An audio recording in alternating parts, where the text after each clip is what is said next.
So, dear friends, welcome to our first little chat about from the Monk and the Millionaire.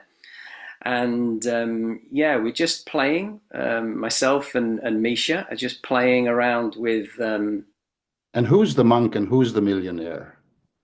who is the monk and who is the millionaire, Misha? We're here to figure it out, right? We're here to figure it out. We're Okay. here to All figure, right. you know, who's the millionaire and who's the monk. So and where the true happiness lies as well. Things like this. What? Let me pose that question to you, Misha. Where do you think the true happiness lies, in the millionaire or the monk? When Ty was asked, or Ty often referred to Shakespeare, to be or not to be. And then he said, to be or not to be is not the question. Yeah? So to monk or millionaire is not the question. It can all lead to happiness. It is more an attitude we carry towards the things that we believe we possess, right? But everybody knows when we once leave this world, the stage of our lives, then we can't take anything with us, anything, at least anything material with us. So whether you are a monk, which I guess you are, because I'm a trillionaire. Ah, I'm a trillionaire, ah, so you must be the monk in this. I got 37.2 trillion cells in my body, and I feel so blessed, and I know that one day they all gonna disintegrate, but I'm enjoying them tremendously, and they're flowing. They are not like built in and they stay. They are constantly like money. I'm investing them and then I sell them and then I buy new ones. So I'm basically a living stock market. beautiful. Beautiful. And how do you? Let me ask you. How do you invest in those? How do you invest those cells? How do you Yeah, invest in those cells? that's a beautiful question. That's a beautiful question. It is not easy. It goes like this: breathing in, I'm aware of my in-breath.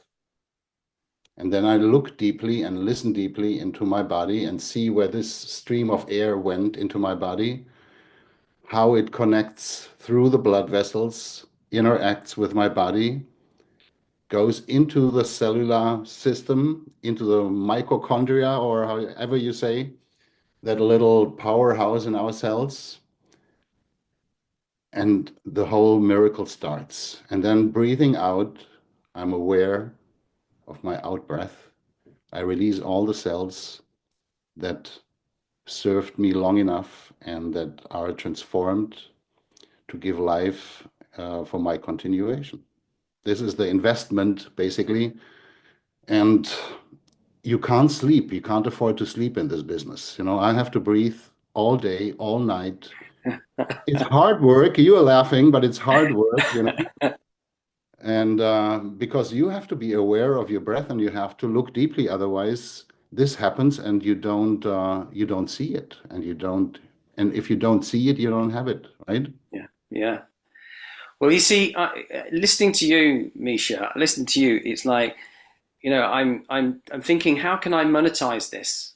How can I monetize what you're saying? And the energy powerhouse, the mitochondria, Yeah. is how can I plug into that and then monetize that? That's what immediately came to me. It's like the Matrix.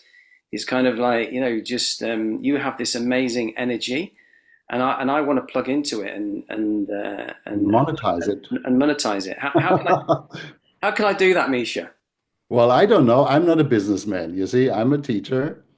You're Now we have to reveal you have been the millionaire. So you would have more ideas how to monetize ingenious ideas, insights, um, and stuff like this.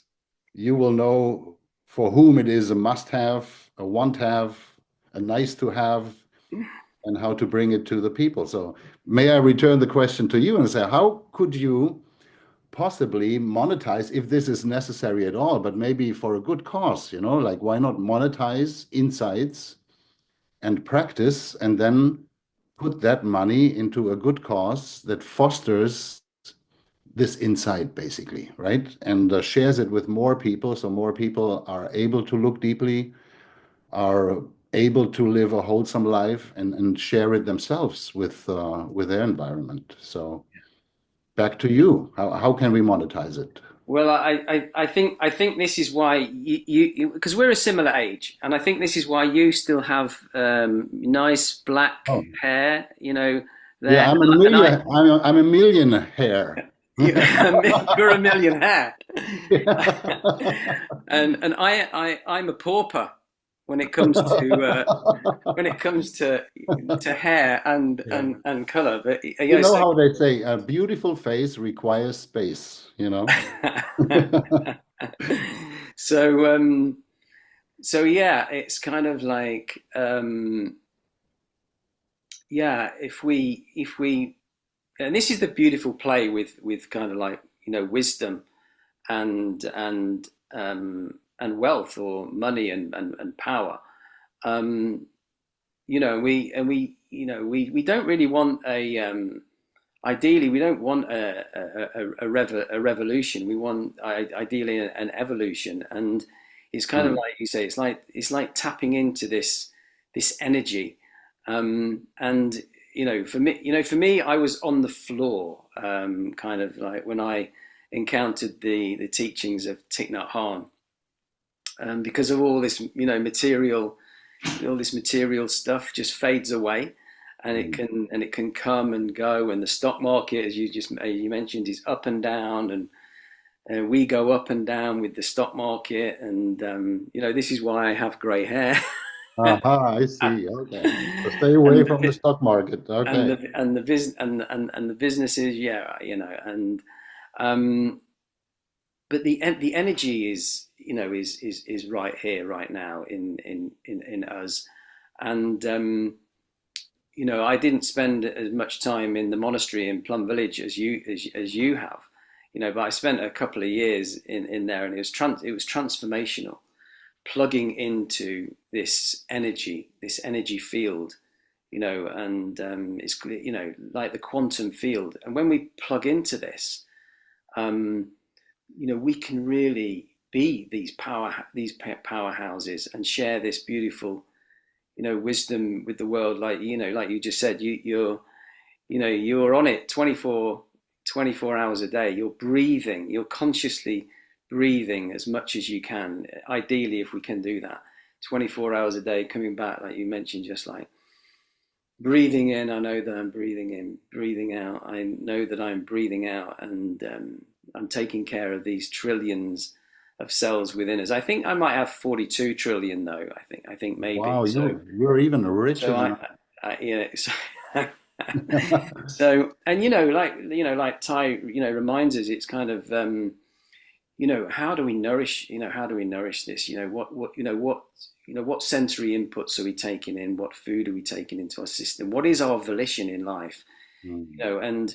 and to move from for me, I had a real attachment to the self, because I had quite a difficult kind of childhood, one of those sorts of things, and a lineage, Mhm. um, um, this You attachment needed to to, compensate then in a way with material wealth. yeah, it's kind of like, it's just I didn't feel good enough, so money is one of those conduits to help you feel a little bit better of yourself, but it's transitory. Whereas the wisdom, that we're trying to tap into from a great Zen master like Thich Nhat Hanh, Mm. is therefore,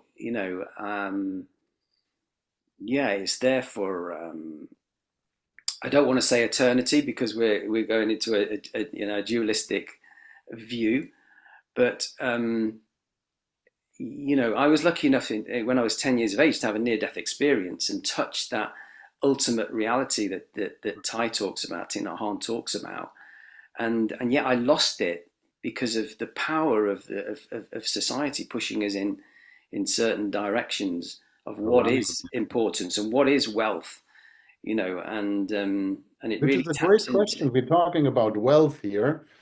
and somehow we assume we're talking about money, but wealth is just a word, right, Yeah, for abundance. And abundance. abundance of what? Wealth of what? Tai always asks, like, if you talk about mindfulness, you have to ask yourself, mindful of what?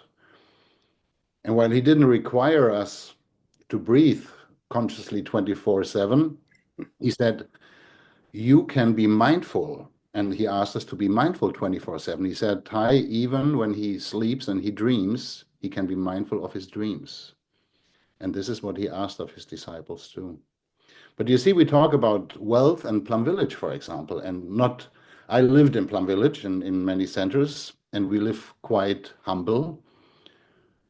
And that's absolutely fine. You don't need a leather couch, you don't need a Mercedes Benz, but we also earned money, right? So we accumulated money, talking about how to monetize wisdom, right? Because wealth is also to have a deep understanding. This is a sort of wealth too. Some have money, some have insight, some have this. So if these people have something in common, like a volition, as you said, right? A common goal, like for the evolution, the benefit for all, to share the resources, to share the wealth and abundance this planet is offering to us, then we can also share these energies and resources within. Yeah, In Plum Village, we experience this. There are wealthy people who have a lot of money who see the good cause that Plum Village is doing and spreading insight and affecting and changing the lives of people to a better, and they want to support the work, and they do. And that's wonderful. And in return, just like at the Buddha's time, right, when they went on the alms round every morning to the village, so the villagers gave them food and heard a little teaching, therefore. So they didn't have food, they didn't grow because they are taking care of their mind and their hearts 24/7. So to go to town and have this energy exchange of wisdom for food, for keeping yourself sustained. yeah, This is yeah, basically what, in a yeah, modern context, is happening in Plum Village and many other monasteries and maybe NGOs, yeah, yeah. non-profits. And we see this, so so beautifully and so clearly. It's like the sutra on the white clad disciple. And where the Buddha brought 500 or 500 business leaders, businessmen came to the business people came to the Buddha, and the Buddha spoke four times about dwelling happily in the present moment. Because entrepreneurs generally are looking so much into the future, and I certainly was. Um, and by coming back to the present moment, by coming back to our breath and calming our mind and having more clarity through mindfulness, concentration, insight, in the Noble Eightfold Path, then we can start to see clearly, more clearly. And then Mhm. instead of gaining monetary wealth, for example, for ourselves, like you've just mentioned there, we can, and this is the part about evolution, not revolution. We can direct money, monetary resources in the right areas, like NGOs, like not for Mhm. not for profit, not for personal profits, and then um, really really benefit others. Our loved ones, ourselves, our loved ones, our families, our communities, the planet Earth. We can really make a difference. And this can be a real beautiful, evolution. Because it's kind of like if we're purchasing something, would we prefer to purchase something from maybe a profit-making organization that are looking at their overhead, so they're not treating their workers very well, and they're delivering to their shareholders, and they're looking at the taking care of the board? Or would you want to buy from somebody and purchase something from a more of not for personal profit, where they are taking care of their staff. They Mm. are taking care of their clients really, and and they're not having to answer to shareholders and the board, and creating the attachment to self with the board, where they want to create lots of money for themselves. And that's where it all starts. You see, there are people who are seeing the whole and who are seeing the interconnectedness of everything, and that's why they care, because they don't separate themselves from others. While when you are separating yourself, is my money, is my work, is mine, mine, mine, and this is yours, yours, yours, you are not able to look deeply into your in-breath and into your trillions, because you believe this belongs to you and solely to you, and you are separate, and this wealth, this abundance, which is a contradiction itself, is Yeah. is yours, separated from all others, and you have to protect it. This is Then, this is this um, is my mindful clock. Can you hear? It's the okay, birds. The birds it sounded singing. like a bird. This reminds me Yeah. to come back to my breath. Oh, lovely. Mm, Yeah, so it is that attitude. So if you don't see that deeply into the nature of things, it is more difficult for you to generate conditions for compassion. While when you look into the nature of things, you see that everything is connected with everything. Like we've talked about emptiness, when Ty said, like, a flower consists of more non-flower elements than of flower elements. What is a flower element? It consists of sun, of soil, of air, of everything, but not of a flower. And the same is true with us. So we consist of everything, and if we are aware of it, we know how to appreciate this, and we are grateful for it. And then these are good conditions for qualities, for human qualities like compassion, like yeah, empathy yeah, and generosity yeah. and You know, wealth you know, to arise. what was coming up for me there, as you were talking about that. What popped into my consciousness was Mr. Burns from Oh The my God, yeah, Simpsons. yeah. From The Simpsons, I mean, it's kind of like that is it almost characterized almost where I'd got to. I was kind of like I was so attached to myself that I became lonely.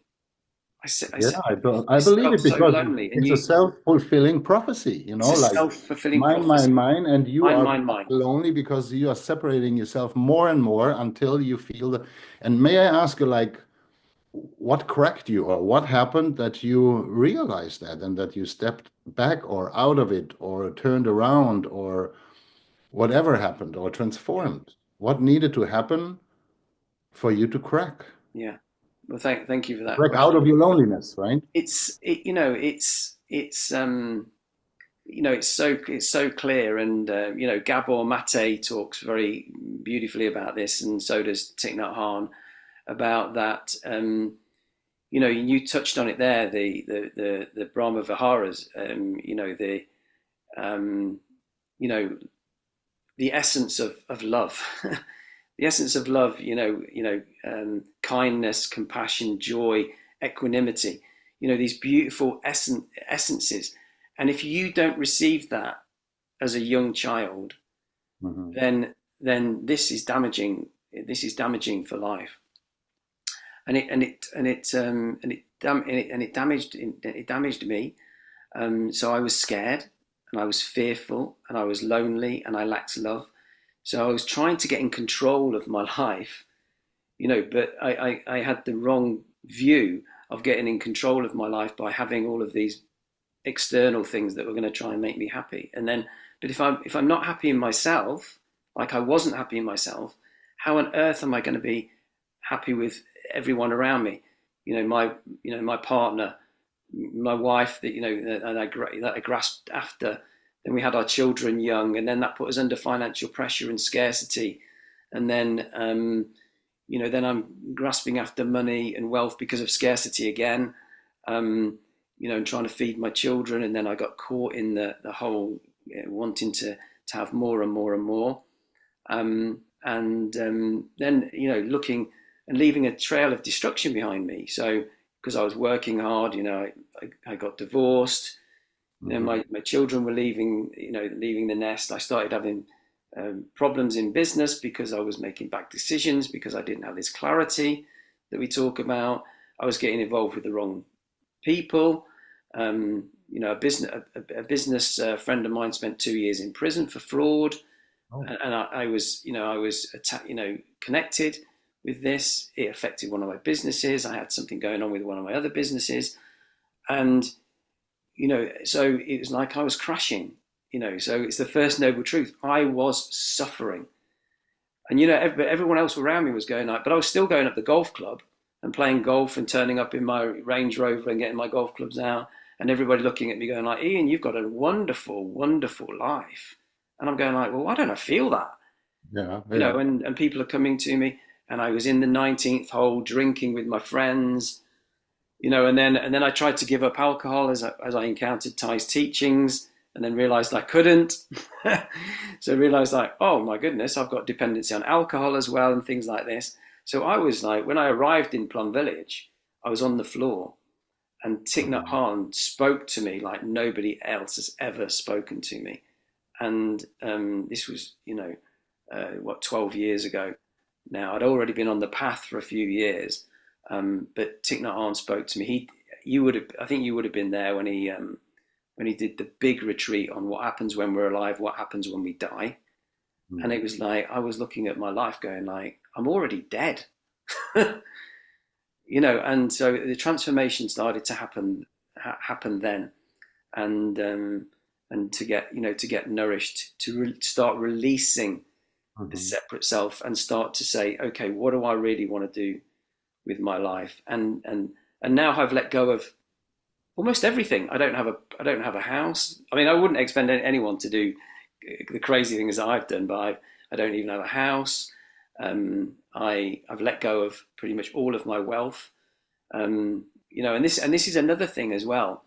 It's kind of like I used to be in the financial services arena, so I've dealt with thousands and thousands of people trying to build wealth, and I used to advise them how to do that and do the tax planning as well. Very wealthy people, but also people from all different backgrounds. And this is again the notion that needs to hopefully change, because it's not about building wealth. If we released all that wealth into the world, then we wouldn't have any children dying of starvation, for example, in the world, because we release it. But the key thing is having the cash flow to live the life that you want to live. A little bit like Plum Village, the money comes through as cash flow, and then it goes out to do good. But the cash flow is always there from the goodness of the practitioners that go there. So it's pretty, it feels pretty secure and solid, and yet they're doing so much good in the world, and we can do that in a small way. Hmm. So it was actually the crisis that that gave you an opportunity. The Chinese say crisis consists of danger and opportunity. So it can go one way or the other.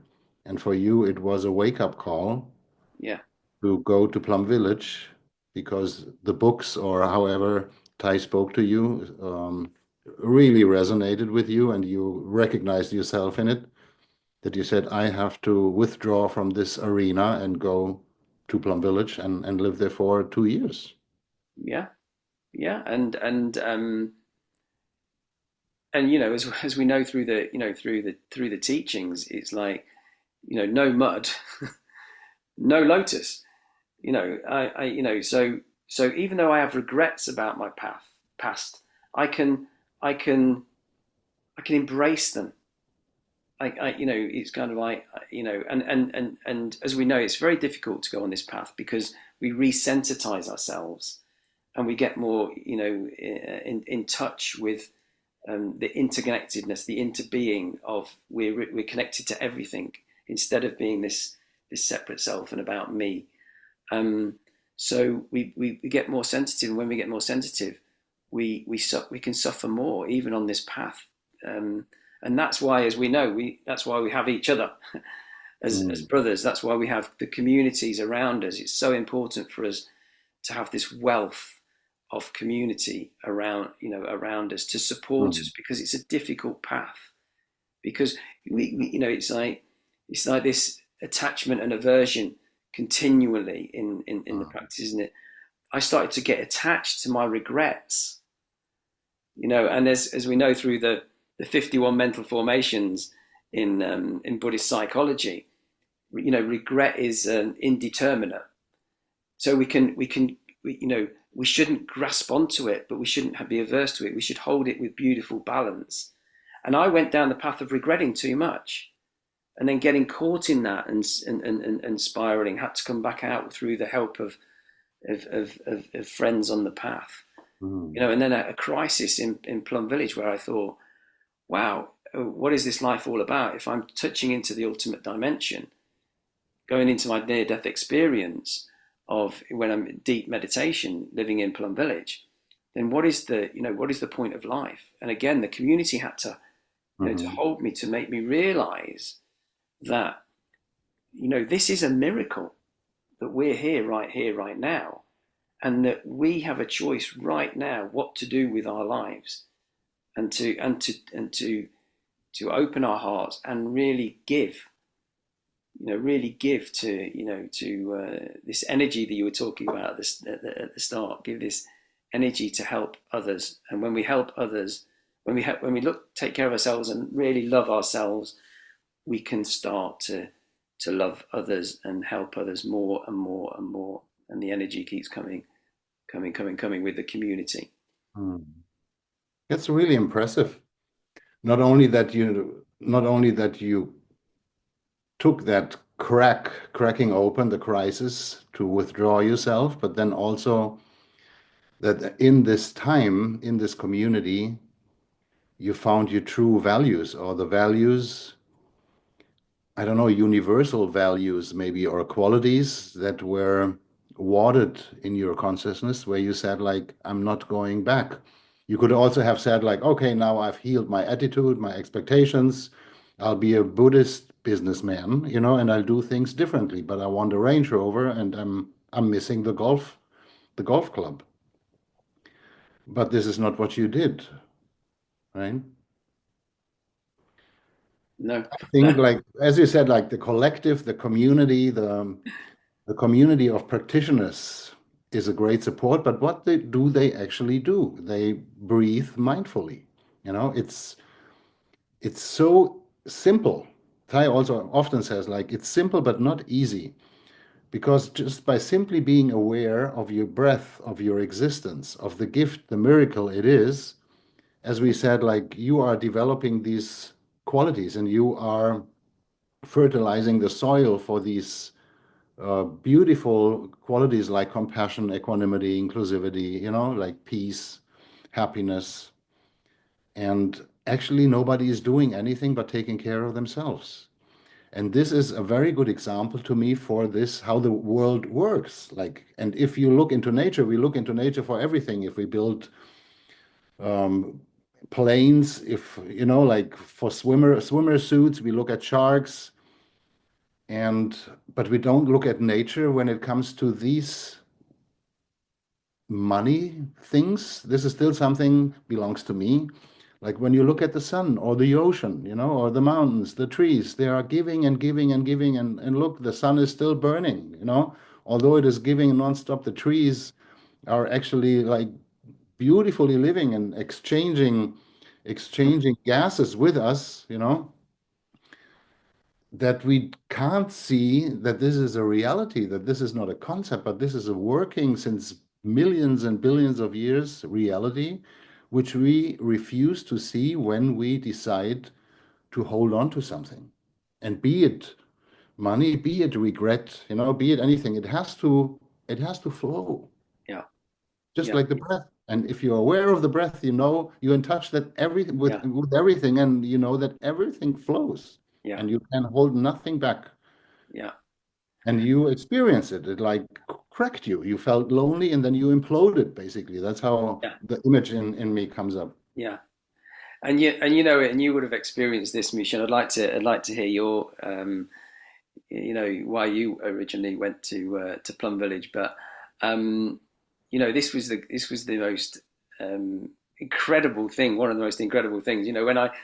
When I first went on walking meditation, it reminded me of what you were saying, that when I first went on walking meditation with Thich Nhat Hanh, and he's kind of like, because after every talk that he gave, he wanted to get out and embody people, to get out their heads.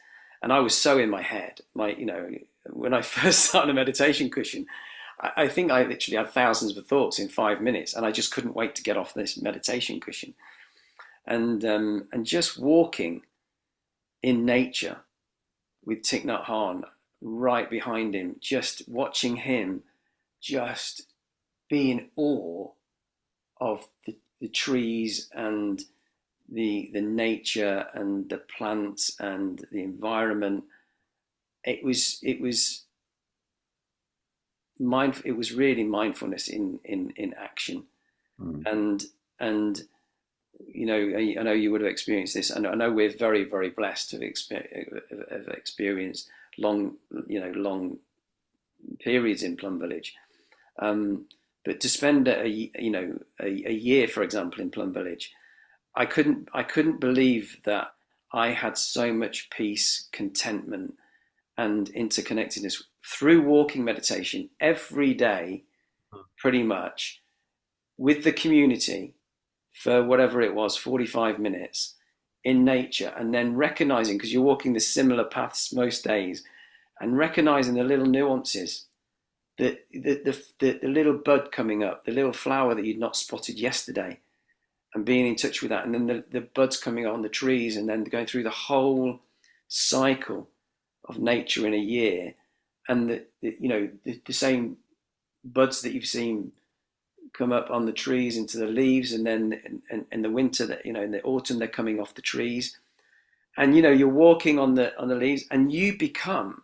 I'd like to ask you this, because you spent a lot more time in Plum Village than I did, but this sense that I am the leaf and the leaf is me, and all of these millions of leaves on the floors are just like one leaf is my life.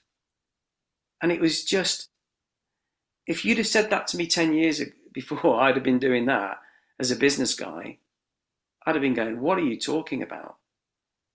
So I'd like to ask you why you went to Plum Village My and story is also decided to build regrettable, this but wealth. much easier. I had love pain that was then my love pain brought me to Thai's books, and just as you, I healed myself. Reading the book, I was looking into a mirror, and it was exactly not only what I needed, but what I was always looking for. And he answered all the questions I had in my life that nobody knew the answer. And he had them. And he just wrote about it in his book, and I was soaking them in and needed to know more. Went on a retreat, and then I found how beautiful this community is. Young, playful, international, charismatic, wise teacher. You can play soccer, you can play guitar. So let's go. And then I did it.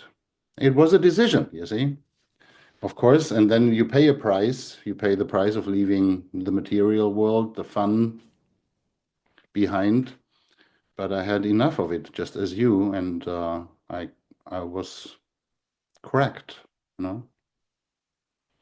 My question is like when you talk about all the leaves and the walking and the peace, what do we do with this? What do we do with the fruit of the practice? Then we have this insights, then we have that inner peace. Are we staying in a place like this? I often hear, oh, you guys in the monastery, you have this nice bubble. And then I said, like, I exited actually the bubble when I went and became a monk. To me, you live in a bubble, a self-created, surreal bubble that is not even real, but that you build up with borders and money and things that don't even exist, basically, in reality, like objective, subjective realities, playing with that.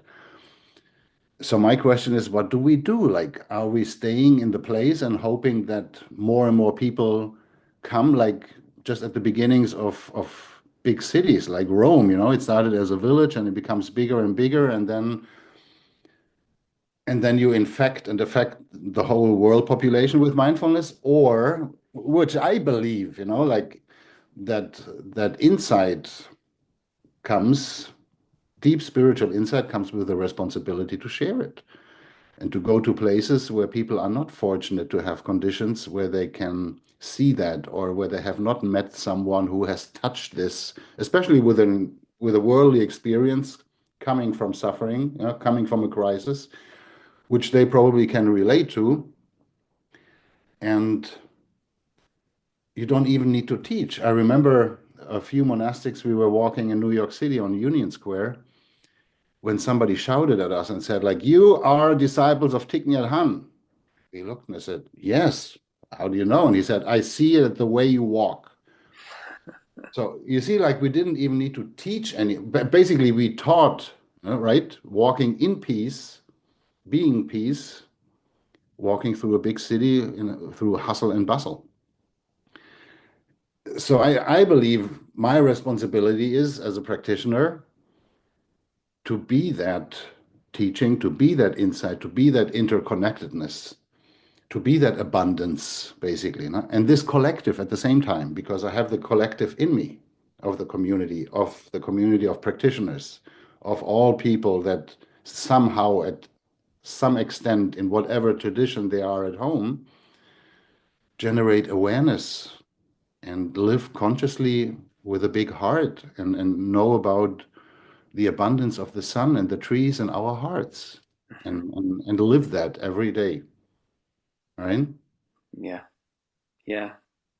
And as we know, as you're talking there, it's kind of like, as we know, Thich Nhat Hanh gave himself the name One Action, and Thich Nhat Hanh's one action for me, the receiver of that, the subject and object arising at the same time, was love.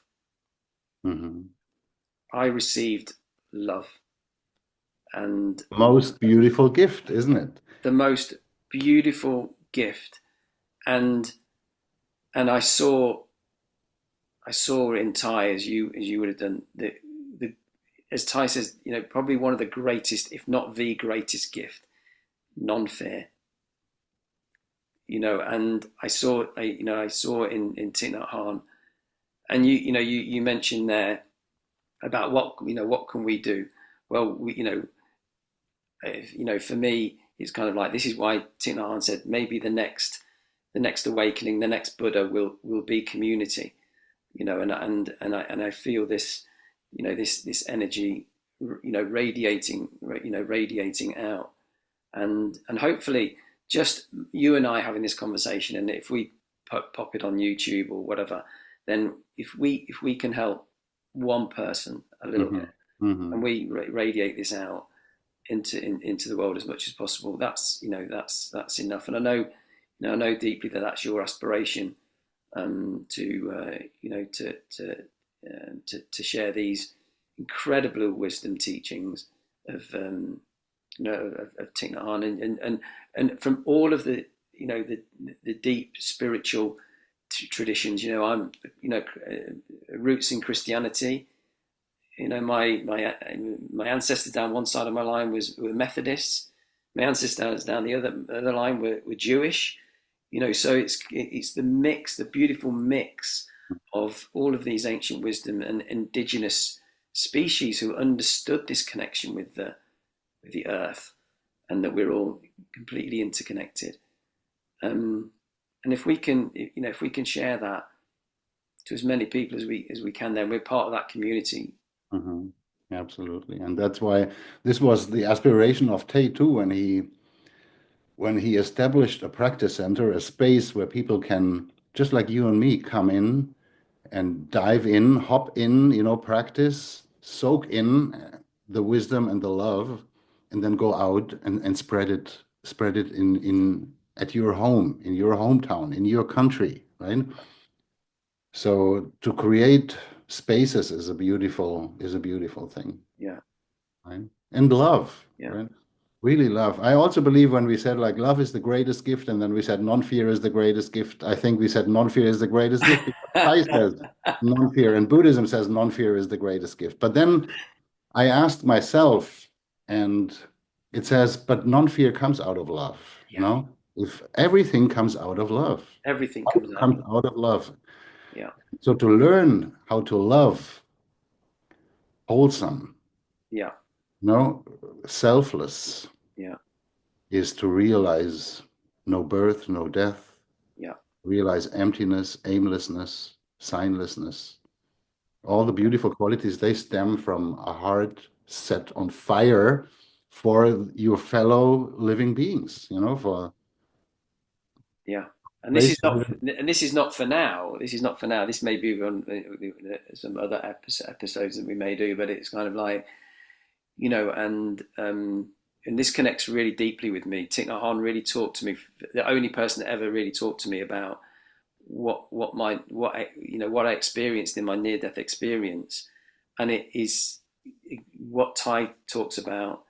This connectedness to the whole, and the peace and ease, and the beauty about, as I know you have a big interest in it, is the beauty about the science and spirituality, coming together, realizing this, interconnectedness, and non-local, non-self, Mhm. entity with the They've never been separated, and yeah, spirituality has nothing against science. It was always science that yes, needed proof and said, like, yeah, we cannot build proof on your yeah, experience, but spirituality is experiencing things within yourself. So I don't know if they come together. Like, spirituality is always there, but now science is hopping slowly and saying, I'm sorry, now we know, now we proved this is true. And they said, oh, finally, yeah. only 2 million years after. But because you were talking about this legendary 21-day retreat titled What Happens When We Die, What Happens When We Are Alive, right? And we were talking about no birth and no death and abundance of everything. And it doesn't matter if you live or die, basically, if you live in a way that everybody benefits from it, because it's not Yeah, about you, right? yeah, Ends. And you remember at the very last day there was a Q&A as usual, and there was this French guy who was there for the whole 21 days, and he said, like, I learned so much. These 21 days have been like a game changer for me. But there's one question I still have, and you never answered. And then Ty said, yeah, go ahead. And he said, like, so the title is What Happens When We Die, but you never told us what happens. What happens when we die? I want to know now. This is the last chance. I And then remember this. Ty, yeah, and then Ty smiled at him like he would always smile at his children, like, oh, he still didn't get it. Yeah, He smiled at him and said, we don't die. we don't die. We don't die, We don't die. There is no need to hold on to anything. Yeah. I posted this on LinkedIn about a year Uh-huh. ago.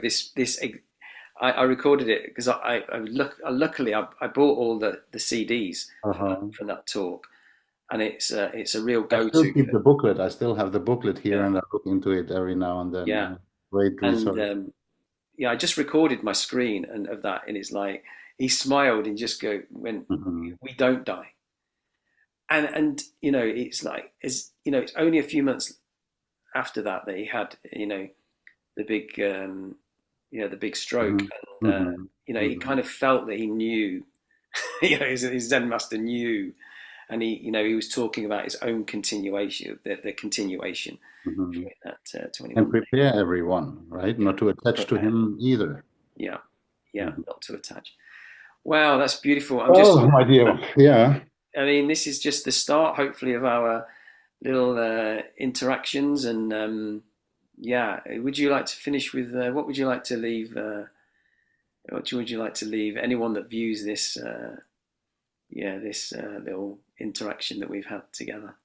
What would you like to I leave? don't know. We touched so many things. Like shortly, I wanted to come back to my trillions. Are you going out in your Ferrari this afternoon? Pardon me? Are you going out in your Ferrari this afternoon? Oh, yes, of course. One of my, I don't know, actually. I think today is Maserati day. The Ferrari is so loud, and So, sometimes it's annoying. It's annoying. But I don't know in which garage in which house actually the Maserati is parked. So I'm going back to the 37.2 trillion cells in my body. I know exactly where they are, and I can look deeply and be in touch with each one of them and send them my love from which everything stems, as we said. And I think this is a great investment. This is what I'm going to do now. This is a wonderful place to finish on. To Big love to you, bro. you too. This is how the young people do it, right? What does this mean? With the heart too. You see, it's a little. Oh, We old people we do this, and the young ah, people they just do young this. people. Oh, Yeah. young people. They're great, Oh, aren't no, now you know. they? Yeah. Forever young, forever young. You never die. Cheers, bro. Hey, thank you, Ian. Have a beautiful moment every moment. You too, bro.